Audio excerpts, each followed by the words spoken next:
बिस्मिल्लाहिर्रहमानिर्रहीम।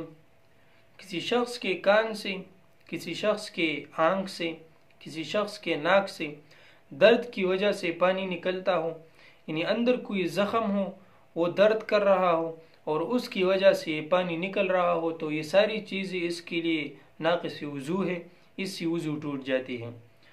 अगर नाक से ज़ुकाम का पानी निकलता हो तो इससे वज़ू नहीं टूटता, क्योंकि ना ये पानी ज़ख़म से निकलता है, ना ये पानी ज़ख़म से हो कर निकलता है, तो ये दोनों शर्तें इसमें मौजूद नहीं। इसी वजह से अगर ज़ुकाम का पानी वो नाक से निकलता हो तो इस सूरत में ये नाक़िस वज़ू नहीं, इससे वज़ू नहीं टूटता।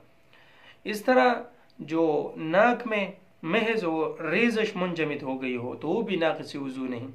हाँ, अगर ये ऐसा हो कि अगर पीप है तो वो नाक़िस वज़ू है, उससे वज़ू टूट जाती है।